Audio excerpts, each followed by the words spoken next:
Yep. Well, see, when my grandfather actually stopped teaching me and telling me things, and I was so angry. I said, well, now what's happening? Well, I didn't know that they brought in the taonga act. Oh, man, and that even made me worse. And I only found out about 2 years ago. Yeah. That the taonga act, that they, and, you know, I couldn't help myself but cry because I didn't realise what they'd done, what these people had put in law to force us to their medicines and not the medicines that my grandfather was teaching me. It's just, it just broke me. Yeah. Yeah. Do you know, I think that tohunga, you know why I wrote the Kupapa Suppression Act?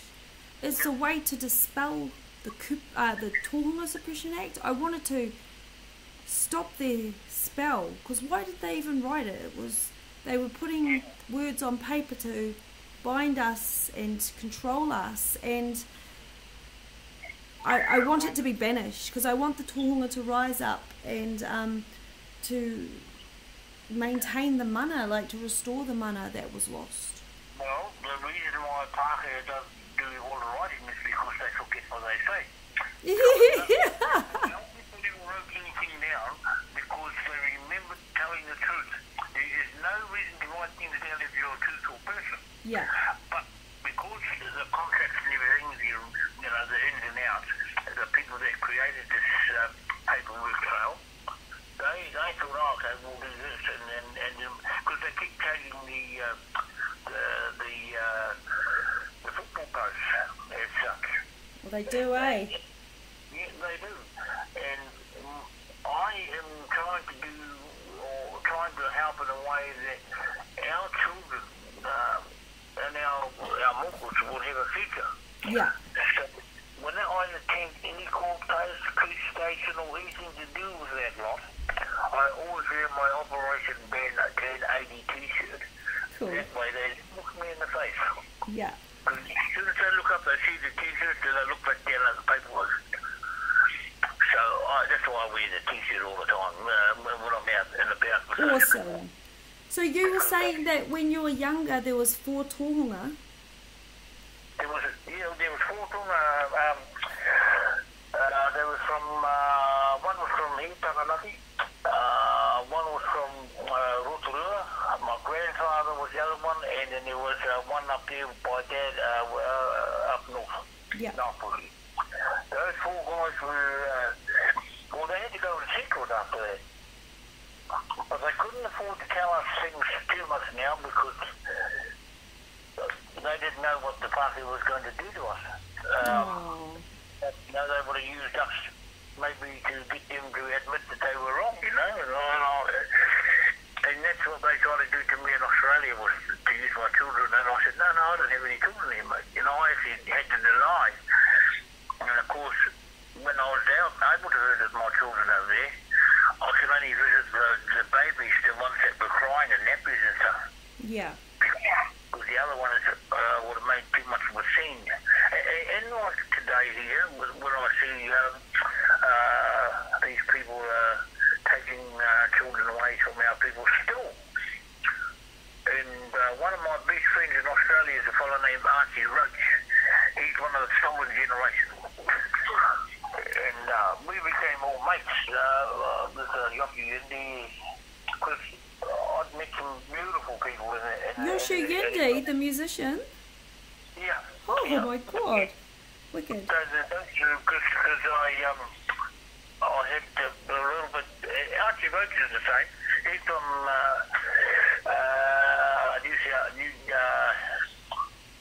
Redfern. Oh, in Sydney. Yeah. That's where Archie's from. He's been out here a couple of times. I've missed him though, so but we'll catch him again one day. So we're actually trying to bring the main reason is I had to wait until my teeth and everything heals, because I only just did it yesterday. But I'm just waiting for a email or phone call back from the States, because of there's a couple of guys here I reckon that would be able to help our cause. And they've gone through all the system, the gangs and all this sort of stuff, and their mates have been shot and all this.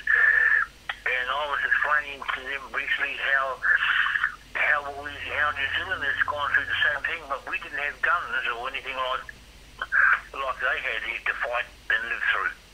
Yeah. And one's 49 and one's 54, so they're still younger than me, and I just want them to be able to come out here and iterate exactly what it is, and how the European had an influence on their upbringing.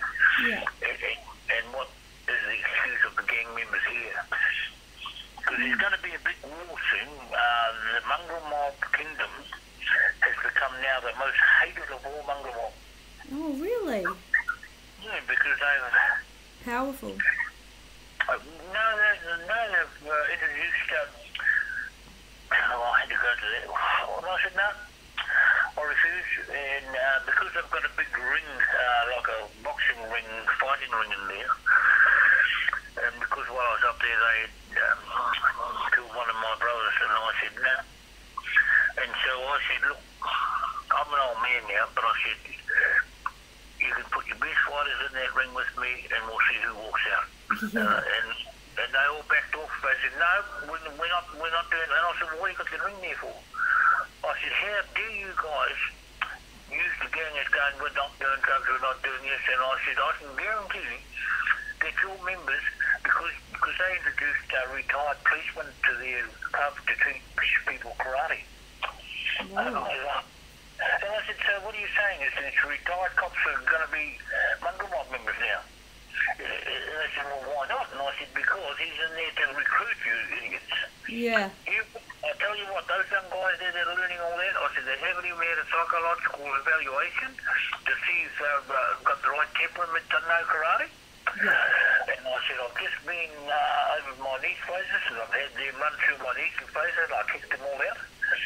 Because you're teaching them something when you haven't even done an evaluation.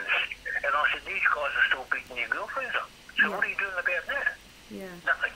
So, and then they said, hey, who's that? And I said, well, what's the point of pointing people out when you're not doing a good job up here in introducing policemen who are supposed to be retired? And also, yeah, the disciplines need to be implemented. You can't give the weapon without the disciplines being earned. Yeah, that's easy. See, I don't even have, you know it already. We receive people go, no, we're going to, hang on here. Oh, man.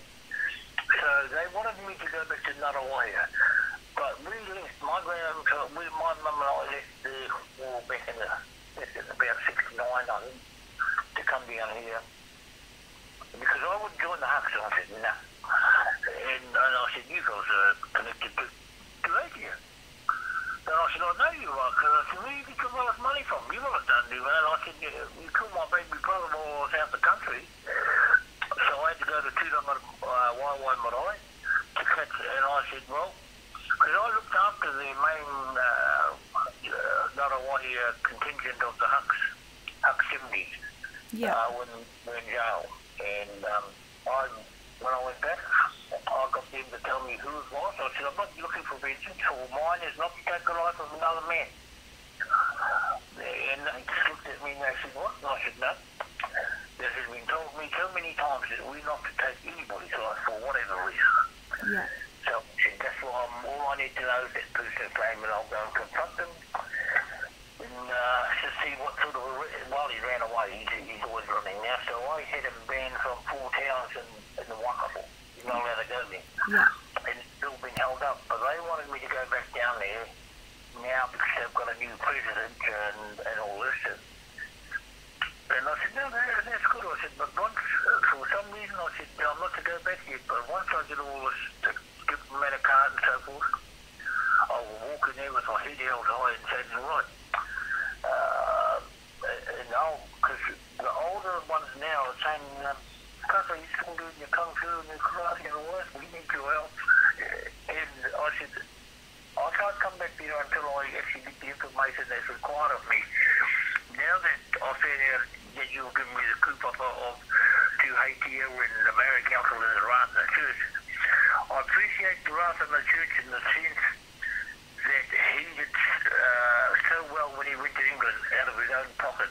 He's the guy that actually got the Treaty of Waitangi brought back into life. And we did more right. Yeah. But what's left of his legacy? I mean, what has it become now? And what is its purpose? And why do we have to steer off tikanga? Why do we have to have these, branches of religion when we had our own? That's right. But see, the party's idea, how it works is, when anybody can say, okay, we won the marae, everything that we had on the marae, and we look at the marae dates, is everything that they stole of us. Yeah. Every idea, everything. It's not just us.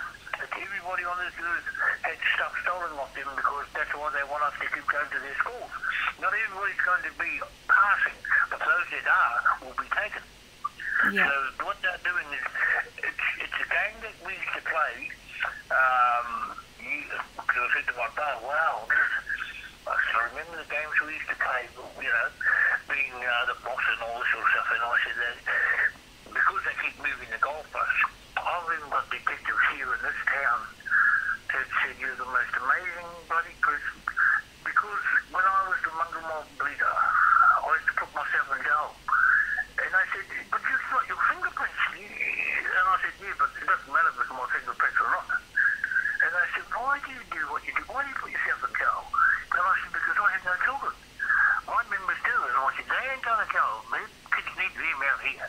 And I said, I'll do time as long as one of us is doing the time. That's what it's all about with you people, isn't it? And this Tommy policeman, he looked at me and he said, well, he said, you're an amazing person in the sense that you'd rather put yourself in jail than the people. And I said, well, our parents. And I said, all my life I've seen my brothers going into homes. I said, they couldn't catch me because I ran away to the South Island. So when I was younger, and I thought, okay, one day when I come back. So I've been working since I was 7. Working jobs and works, and my dad couldn't force me to go back to school. And Mum used to look at me, she said, son, you need to... I said, well, when my kids were born, I said, I had to go see my mum, so I got to leave the country. I didn't even know to be a father. It's supposed to be tough and modest and not even. So my mum said, geez, son, you are growing up. And I said, oh, I just run everything by my mum back in those days. But I was told, man, the amount of things that the police used to have me charged with, it didn't matter whether I told my dad the truth or whether I lied, I was going to get belted anyway. Yeah. So it was just a natural part of life and progression. But I was angry, but I never hated anything or anything like that. And any kid, and even today, I don't envy anything or get jealous of anyone. Or even my wife, and I just say no, because everybody's allowed to make the decision for themselves whether it's agrees with you or not, and that's what people have got to understand. And all my boys now, they just say, oh, Dad, I got a broken heart, and my girlfriend left me, and I said, well, son, you still got your life. Yeah. Don't think those are learning things.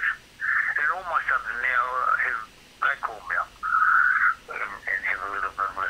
But I had to keep changing my number because... but I won't anymore. I said to them, no, last time. I said, I'm over it. And because I don't put my kids on Facebook and all that sort of stuff. Yeah. Or any photos of my children. Because I'm afraid for them in the future that, okay, we've been after this guy for a while, maybe we can get his kids. And like I said to my daughters, I said, I don't go on Facebook for those reasons. They'll use that information against me or against my family, and I can't afford to have that. So what we need to do, or what I needed to do was, because we've got land up north, Coromantals and all that, and my kids want to come home, but because at the minute I'm just having been taken to court, which they now have said to me, well, we can't get you into court to accuse 26th, 2021. 6 months away. It's a hard case, but even my lawyer, she said, oh no, you've told them that you smoke marijuana. And I said, and what's got to do with the charge that I'm charged with being out and during COVID? And what I was doing out is I was delivering boxes of pads and stuff for women that didn't have cars or for their daughters, sanitary stuff. Yeah. And they had to get 7 policemen to throw me to the ground, drag me over the footpath into the public place of my cousin's property. And I was laughing. I said, oh, you know, I haven't had this much fun for ages. But the thing is, I never opened my mouth, I just shut up. And then they charged me with having a knife in my pocket, which I didn't, because they wanted me to sign a document to say that I give them permission to destroy the weapon. And I said, well, I don't want the weapon destroyed. And they said, why not? And I said, no, I'd rather keep it in this evidence. Yeah. Prove that it existed. Why would you want to destroy something that's got my fingerprints on it? And I said, you know, to myself, because it was the only hand that went in my pocket was that policeman's. So how come they want to destroy the knife? It was my. I said, they're destroying evidence when it's his fingerprints on the knife, not mine. Yeah. So I just kept quiet, and now they don't know what to do. So, but I want to do it for emotional harm. My niece, who I've been helping here, she's a solo mum of 8 children, 37 years old, and I stood with her, and my cousins here were 60 and said, what the hell you want to do? And I said, well, that girl down there, she might be 37 years old and 8 children, but she hasn't given any of them away right to receive. I said, that's why I stand with her proudly. Yeah. Because you fellas gave your kids away. So don't be telling me what I should and should not be doing. Yeah. And they all over their head and they said, and I said, hang on, it's worse now for parents because the puberty doesn't come in like it usually does. You know, and I said, we're going to change all that. Yeah. And because I had everything that Mark Pidian had done, Mm-hmm. I don't know how it got into my business, but I've had those things since 1973, but I didn't understand them at the time. Yeah. And now it's come in, and I was just, holy fingers, all this stuff here. I didn't realise that, you know, I don't know, but it was placed in this leather briefcase that I got. When I came back and I said, oh, I've only got, where did it come from? And now I just look upstairs into the sky and say thank you. I'm grateful for that information and paperwork that's been given to me. So I think when your heart is true, or when your words and your mind is true, you fear nothing.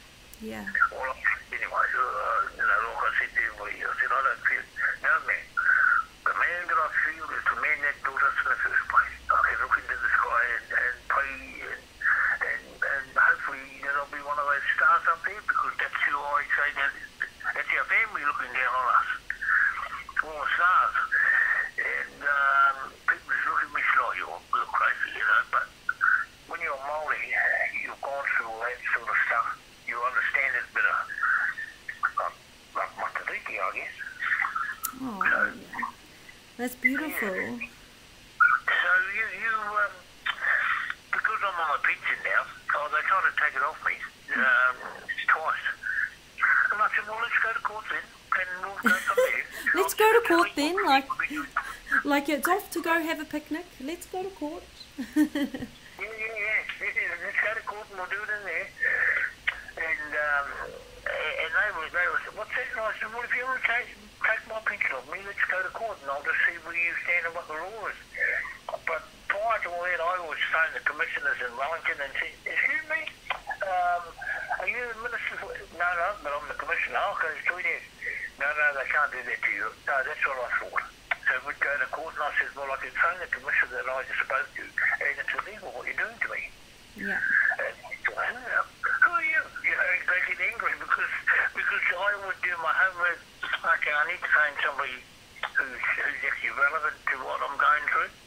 Yeah. And like when I went to get money for my teeth, well, they told me, sorry, we can't help you. So I said, well, there's a lady on here that works for the commission. I said, needs to talk to you. And said, you have no right to retain any funding whatsoever. He's a retired person, and you make sure, always until you put everything in process. And in less than 24 hours, it was all done. Wow. They don't get happy here. Even the housing corporation, because I took them on as well, kicking these young couples out with their baby.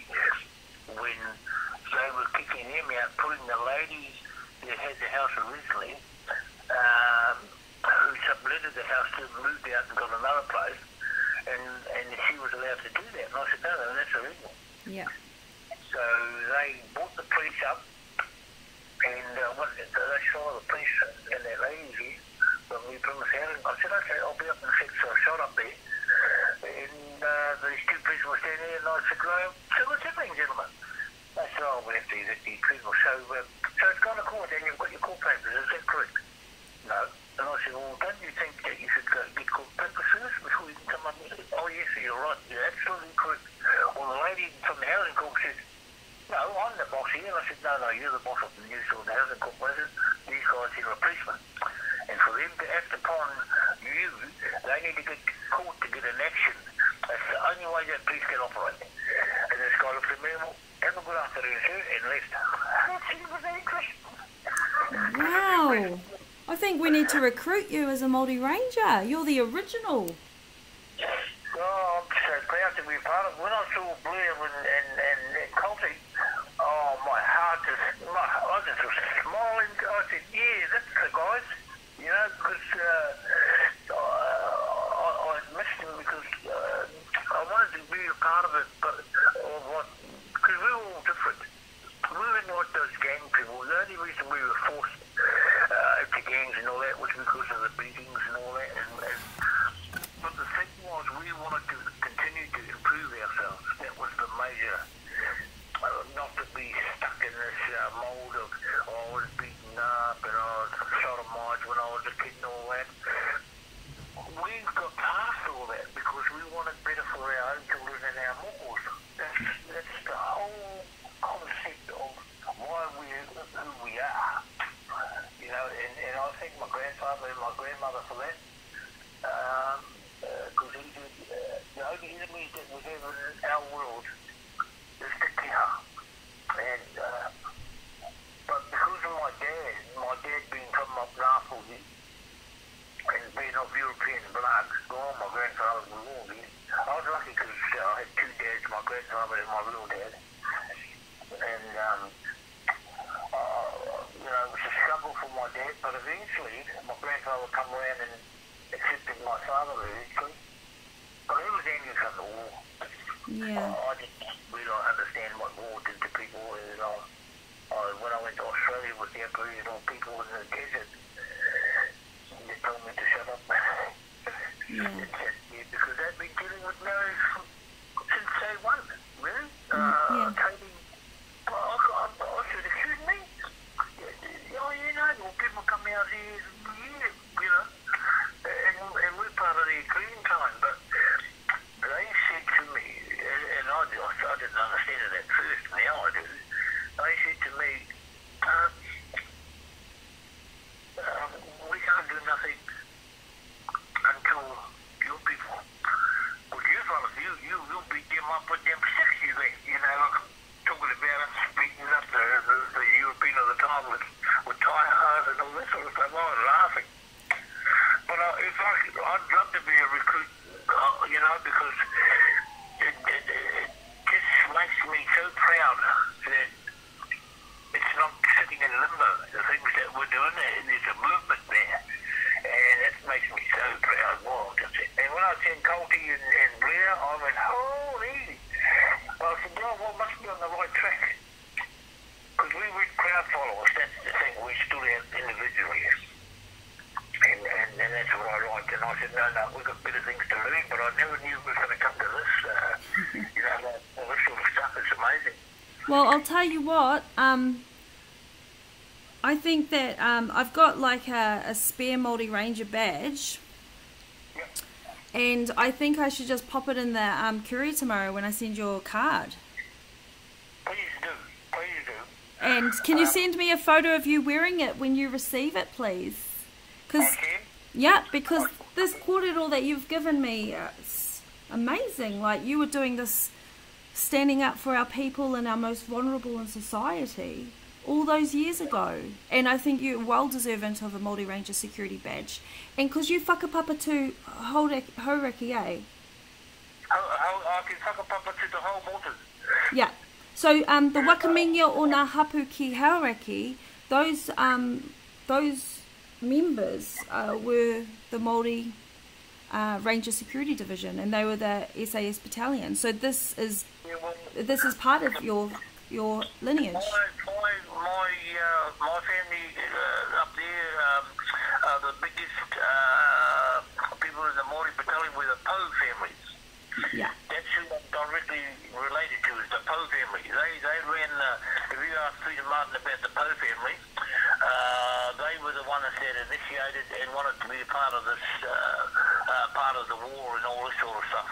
And I only just ran into them this year in Huffley at a tummy of my cousins, and they were a lot older, and I went, oh, well, I've been trying to meet you for years, you know, and it's just amazing. They were telling us about just everything. And no, I'd be willing and proud to stand with you fellas there, Monica. Wow. I'm honoured to like have this kōrero, and next time I'm up with Kauri, I'll come and visit you, because there's so much more that I can learn, and yeah, it's amazing. Well, I've just been my brother, one of my brothers, or one or two brothers that are in Australia. He was on his way to hospital. He had 4 tumours in his head, and so on the way to the hospital, he flipped his car. When he woke up, he had got rid of 3 tumours. And I said to him, well, you couldn't drive here. I don't know what made you think that you could drive over there. I said, you should get back into the car, roll another one, and then the other one will go, the last one. Well, it's gone now, but they still put him through radiation. And I said, and he said, oh, I'm getting sick. And I said, you're only getting sick because they're giving you radiation or something that's gone, and they're giving you medication that you don't need, my brother. Yeah. So I said, when you feel pain, I said, I'm going to send you a Christmas present. And he said, you've given me an... I said, no. I said, first and foremost, to get yourself right, you need to have the right sustenance for your body. So give up everything else and then stop telling them you don't need the pills anymore. You need to fix up your circle. Because when you was a kid, we all did some sort of martial art. He did judo, this brother. And when he was about 3 feet tall, he threw one of our uncles over in a judo throw. And now that uncle was about 26 stone when he was a kid. And I said, you remember when we were talking about the chi that everybody needs? That's the breathing thing. And he said, oh my God, he said, I don't even breathe properly. And I said, remember when you take a full breath? Everybody tries to reach with that full breath, but they never get it because they don't train themselves to breathe like that. So when you lie down and sleep, that's how you're supposed to breathe when you stand up as well. And that is the key. That's why how Bruce Lee got that half-inch punch.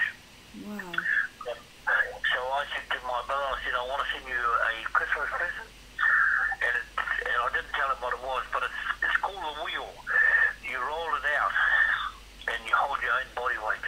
Oh, yeah. And when you do that, you're holding your weight up because you're the person that needs to carry you first and foremost.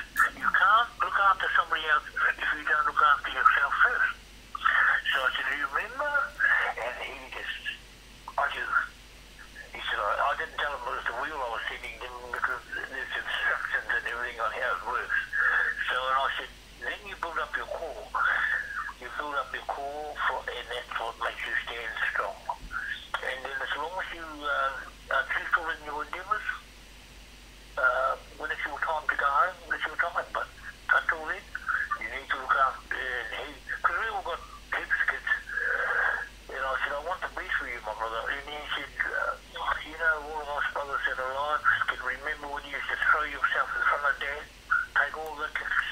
this and everything. I said, yeah, but he couldn't make me cry anymore. Yeah. And I said, I had enough. I just said, the reason I did this is because I love you guys. You're my baby brothers, you know. I said, that's what it's all about. And so, I've got three of us. I think there's three of us that are now 60 now. And he's one of them. But they went to Christianity, you see. Two of my brothers. Strong, they went. And then I sent them this documentary on everything is a rich man's trick. I've never heard anyone swear so much when they phoned me back. You know, because it annoyed the heck out of me. That's what our dad... I said it was a war. The Second World War was lies.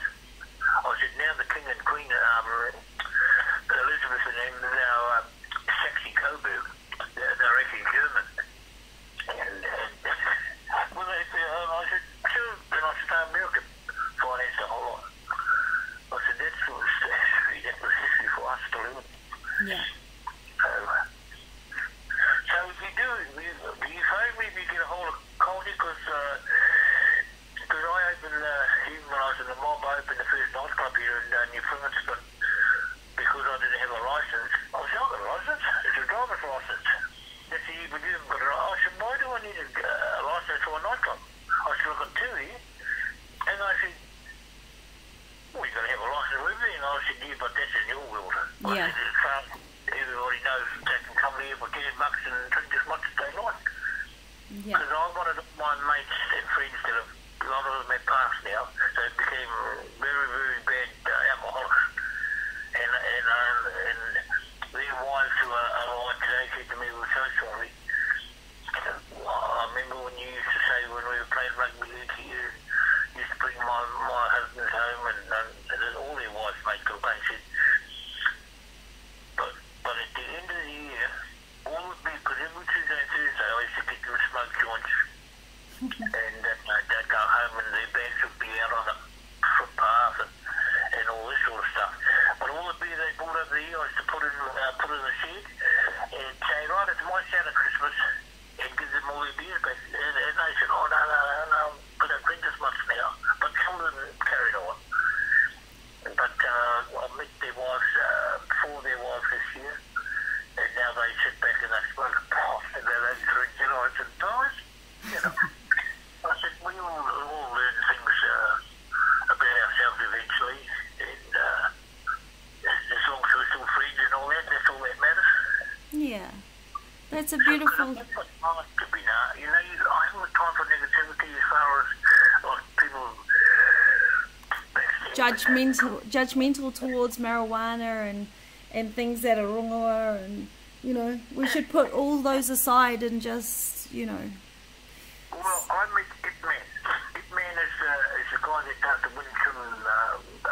I met him in Australia. Well, so not him. I met the descendant. The Ip-Man line is a descendant of Chinese people that have come down, and their family name is Ip-Man. And man, the things that he said, that we need to have more control over our bodies and our minds, which will help us get away from those things that like material things and all that sort of stuff. Yeah. You know, and I thought, oh, and because of our fragmentation by the Europeans that are coming out here,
Actually, I think it's the sophistication comes from the Maori side too, because we were sophisticated and royal in our mannerisms and presentations and in our thinking. Everything that you're talking about, everything that is required of us is what the party is trying to assimilate.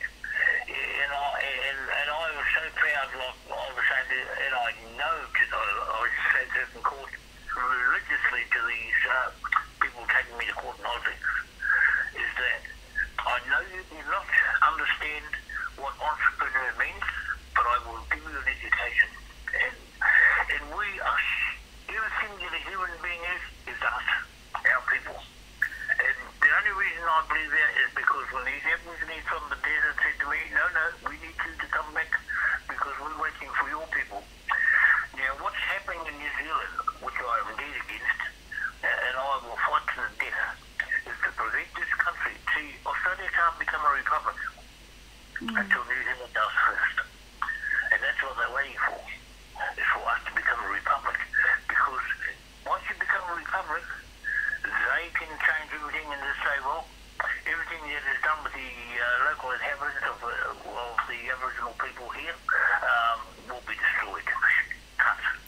And I do believe that everything has to start here, like the trading of the world starts here. There's a reason why we are called the God Zone.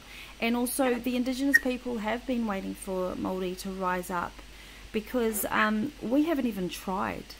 You know, right now, we're trying. Like, what, it's been 6 months and I've put a bit of effort in and look at how much we have achieved. And we haven't even really tried. We've got no funding, zero money, and this is all based, our success or our growth within this is all...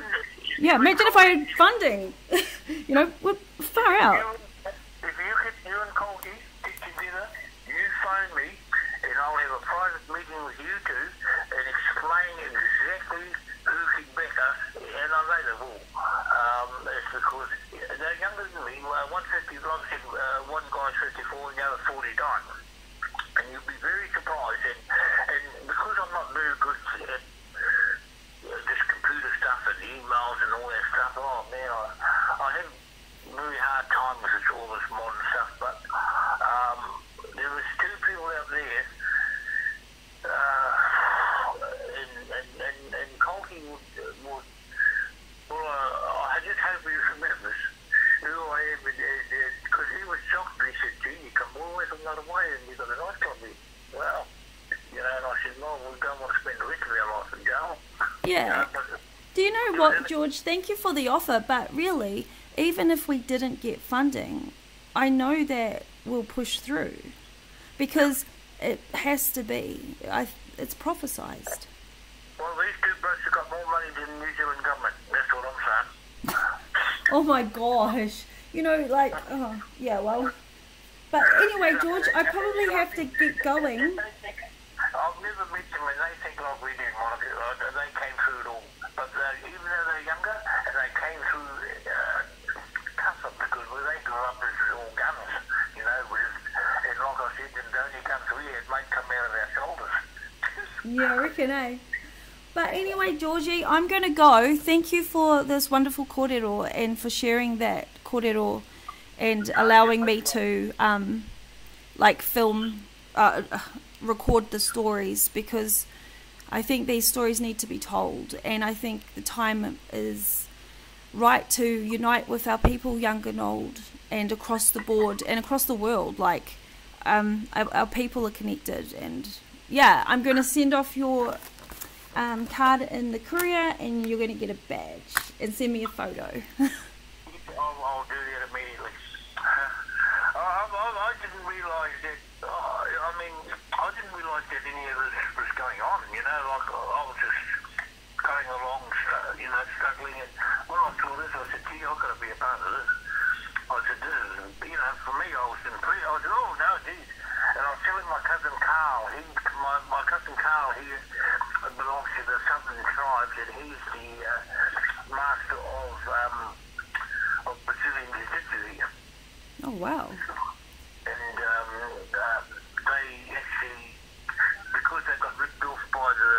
main one is in Auckland for Brazilian Jiu-Jitsu. They decided to branch away and start on their own.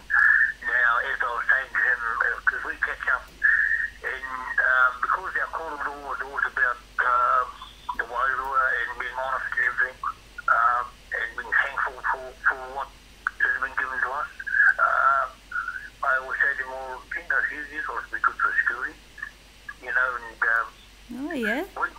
Get a bit of a security team together. Pardon? We've already got 2 little branches of security, but yeah, there's always room for more. Because